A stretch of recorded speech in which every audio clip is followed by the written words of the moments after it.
Well, it's an exciting time of year. As you know, March is special around here, and that sun is shining after practice. And that's been my motto for 20 years. I want to still be practicing when you come out and the sun's shining. It is. Exciting to head to the Big Ten tournament. It's going to be one of the craziest tournaments ever. We've got challenges, but the last couple of weeks we've answered some of the challenges, so I think we're going in with some confidence. This Big Ten tournament, in all the 8 Final Fours I've been in, there's more ranked teams in the Big Ten tournament than a lot of the Final Fours I've been in. So that tells you just how good the Big Ten is and how good the Big Ten tournament is. We're happy for Aaron that he got recognized, in a year when there's so many players.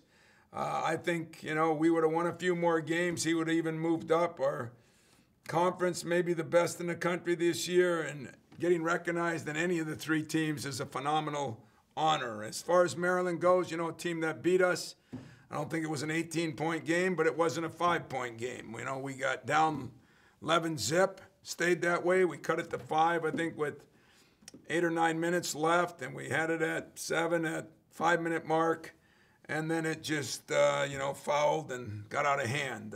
It was a team that was shooting 68% from the free throw line. They made 23 out of 24 free throws. I think we made like 8 out of 15, so that was one key factor. But they have very talented wings who can score. They've become a very, very good defensive team. Ayola had 22 against us. He got to the line 13 times and made every one of them. I think Wiggins is a big key. He's been driving a lot more, and he can shoot the 3. He distributes for them. He does a little bit of everything. And Marcel, to me, was named Defensive Player of the Year. It's why their team's been better. They are better defensively than they were. Marcel has a lot to do with it. They can go deep, but they've been playing like a 7-man rotation. They've got some bigs that aren't real big, but they can all shoot the ball. And that is a problem for us. It seems like everybody on their team is 6'5" to 6'7", and just about everybody can shoot it. So it'll be a big challenge, one I'm looking forward to, hopefully a little revenge. But maybe more importantly, I think we're playing a little better when we went out there. We were playing okay, but we were going through a tough stretch even then. Not sure we handled it right, so hopefully we'll do a better job now. Questions? We'll go to Chris Valari first. What are a couple days now after the Michigan game, just kind of having a chance to maybe, as little as you can, process that stretch of 16 days. I guess, how can you carry that momentum over? And at this point, how much do you guys need this rest going down to Indy? For one of the few times in my life, I say it was good rest for everybody, including the coaching staff. We worked yesterday. Players didn't. But last night, we took a little time off ourselves. I thought everybody needed to be a little fresher. Didn't think about Michigan at all. Didn't get to enjoy that game. I guess that's what happens later on. But move forward to Maryland and figuring out a way we can do a better job than we did before. So, players today in practice were pretty fresh. We gave Joshua the day off, not because of load management, just because of complete intelligence on our part and his, and the trainers and everybody else. So he's my big key. Aaron is strong as an ox. No problem going through practice. Everybody else was excited to be here, and Josh would have loved to have practiced. That was a coach's decision, not his. So, I don't know. We're ready to go. It's tournament time and one-and-done time, and the my bads now go out the window, as we know. One my bad and you're going home, and that's the way it works. Go next to Lindsey Huddleston. Hey, Tom, you kind of answered my question that it's about revenge. I wanted to quote the Godfather, business, not personal. Can you talk about revenge and the power of revenge and getting your guys on board with that? Well, there's a lot of respect from a lot of schools in this league this year, and I think everybody feels a little bad for everybody. So there's not quite the hatred revenge that you would see, which I'm okay with. I think revenge means they played better than us, and our character has to step up.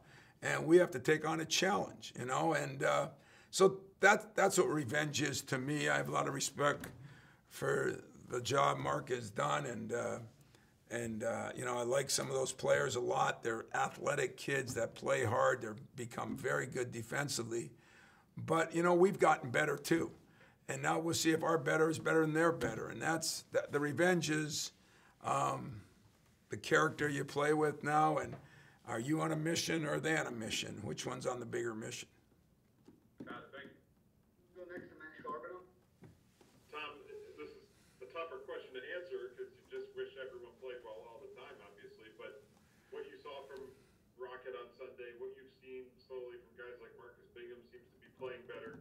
Joey looked a little more aggressive the other day, you know, less unsure of himself. What's the key to trying to get that to continue moving forward? I know Rocket's not going to score 21 every game, but to get that same sort of, confidence and effort from those guys moving forward at this point. Yeah, you know, I have a lot of meetings with some of those guys already. I'll have some more meetings with them just to talk about exactly what you said. You know, show them on film. This is what you did a better job of. Show them on film when they didn't do. You know, it's hard to talk to them as much as it is show them because everybody's visual now, you know, including you guys. My era is a little bit less visual. And I think I look at, you know, what Rocket accomplished. You're right. He's not going to shoot that way all the time, but took down his three-point shots, got in the paint more, drove the ball a little better, still had 4 assists, still had 4 rebounds. So his whole aggressive approach was better. I thought Hauser played a lot better, you know, as you say, more aggressive, rebounded the ball well, made some nice shots. I thought Malik Hall did some good things for us, and no question that Marcus played better, and we still think Monty's in that same mold. So, and you know, maybe he'll get a few more minutes. So, we got guys playing better. We're not playing great. It wasn't like we won the game because we shot the lights out or anything. I thought we won the game the old-fashioned way. You know, it was a grind, and that's what we did, and that's what we're going to continue to do. Go next to Kyle Austin. Tom, I want to ask you first real quick about your travel. Do you guys plan to stay down there through Selection Sunday, or would you come back here after your elimination? Well, from what I know, Kyle, they want us to stay. Any of the teams that are in the hunt for that, they don't want you going back home and leaving the proverbial bubble of whatever way that is. And so the way it looks, win or lose on Thursday, we might be sitting there in a hotel until Friday night or Sunday night, and then the logistics, the protocol is if we're in the tournament, then we move to the hotel that the tournament committee designates for us. And we move to a floor. We quarantine for 24 hours where we're not allowed out of our rooms. It was like when I got bad grades or something in kindergarten. You know, I'm going to be in that room and not going to move. But I think the committee's trying to do as good a job. Dan Gabbett and his group have really thought through this thing. And so we'll do that on Monday, I guess. And then on Tuesday, start getting ready to go. You know, they have rooms in the convention center for us to have meetings in, film sessions. They have 12 courts in the convention center, and that's where there'll be times for each team to work out. And other than that, we'll be in our rooms. And every player's in his own room. It gets ratcheted up. I think they looked at the NBA protocol and stole some things from it, and rightfully so. And so it's going to be different. But right now, we plan on staying down there because that's what I think they want us to do. And then if I could follow up on something real quick from Sunday. Jack getting in the rotation, playing a little bit in the first half and the second half. Why did you go with that? And was that kind of a one-game thing, or did he have a role going forward? No, you know, we just looked at it, and we felt like we weren't moving the ball as much. And Jack will do, you know, just about anything, and he understands the game so well. Players love him. He's, you know, solid and steady. And probably, you know, when Foster was here, I mean, Foster would have been the guy in there. But Jack has just kind of, in his own way, progressed. And personally, I didn't think he looked like a fish out of water in any way, shape, or form. He's smart. He can shoot the ball, and mostly he can figure out what's got to be done, and he does it the right way. So You might still see Jack some in and out. I don't think it'll be for long stretches, but definitely kind of the guy that kind of settles us down a little bit. Go next to Graham Couch. Tom, I wonder the dynamic shift when you beat Michigan, and it looks like you guys are probably in the field from going from a team that was probably desperate in Indianapolis to one that. How do you prevent the exhale? And I mean, there's nothing wrong with the exhale. I guess you're in the spot you're in, but how do you deal with that dynamic? That's probably a shift. Yeah, I think I understand exactly what you're saying, and but as I've said, I've been in this tournament 22 or 3 times in a row, and sometimes I thought we'd be a certain seed and we weren't. Sometimes I thought we'd be a 1 seed and we weren't. A couple times I thought we'd be a 3 or 4 and we were 2, but for the most part, it always works in the negative. It seems like. So I don't trust anything, I don't, and that's the way I've told my players. I don't want to put more pressure on you. I don't want you relaxing. But the biggest key, win, lose, or draw, and whether we move on or not, is the same motto we've been sticking with for the last 6 games is, can we get better each game? Can we get better? Can we take the last game, some things we didn't do right, can we get better at them? And that's kind of the way I've looked at it and approached it. I didn't go in there, be very honest with you, and say, hey, we have to win this game or we're out of the tournament. And I didn't go in there and say, if we win this game, we're in the tournament. Who knows what's going to happen with some of these conference tournaments. I've heard so much scuttlebutt about this team deserves to be in, this team doesn't. If you're losing record in your league, you don't. If you're losing record in your league, you do. If your strength of schedule is high, if your net is low. I don't see any of those things being a major factor this year if you want to look at it. I think the eye test is, who you played, how's your team playing, and but I don't have control over that. So, I don't want any letdowns, and you got to guard against it. But a couple extra days, I think, helps in that way, to be honest with you, Graham. The other dynamic I wanted to ask you about, for a long time you struggled to guard bigs, but it seems like that's something you've done fairly well against a number of different kind of bigs late. And then you get a Maryland team that doesn't have a big. You guys have sort of become a team that's better off facing the big teams. Is that fair to say at this point? Well, you can say that today. About two and a half weeks ago, we would have said, give me the small teams. The big teams are killing us. We made some adjustments. I mean, I give my staff credit. I give the players credit. We made some adjustments, how we're going to guard the post, what we're going to do. Really got into,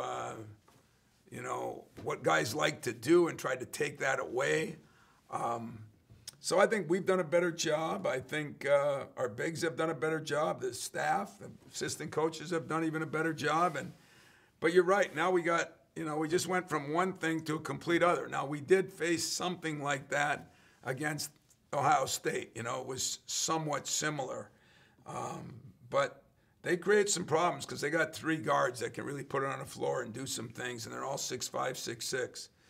And I like them all, unfortunately. Aola, and of course Marcel are very, very athletic, and Aola is really tough. I mean, he backs you in like a center, and so we'll have our hands full. But you know what? We're ready to play. One thing I will say about this team, they faced the world.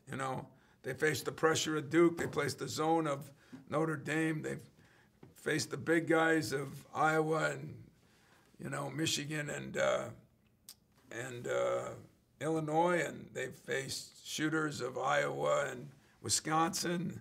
The pressure that Purdue puts on you. I mean, we have faced it all, we have played it all, and I think we are battle tested. And we almost didn't survive it. We've survived it, but now we got to move forward and rearrange our goals and have new expectations, and that's what we're doing this week. We have time for one more. We'll go to Increst.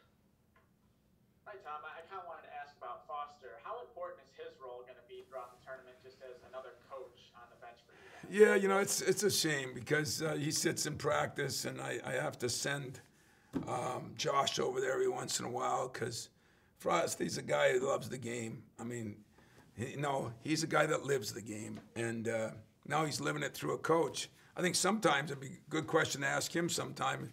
It probably gets frustrating because he sees it from a different angle now, and he understands what we go through sometimes. But he's very important to me, very important to us. I think he is a coach on the floor. I mean, he understands the game better than, it's been fun having him there because I thought Denzel and Draymond, but he understands the offensive concept of a game as well as anybody I've had here. And, I'm going to use him as much as I can. He sometimes talks in a huddle, sometimes in halftime, and I embrace that because he's special in that respect also. Well, listen, guys, I appreciate it. I know everything's kind of tight, but we got so many meetings and things going on, so I gave you what I gave you. We're looking forward to going down there. It's hard to believe that, we're finally put ourselves in a position where we have a chance.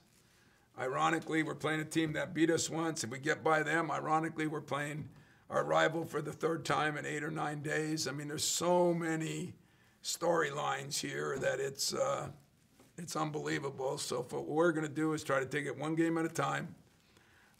Not a coaching cliche, just the truth, and see if we can get our guys as fresh as they can be for Thursday at 11:30. Thanks a lot, guys. Ladies.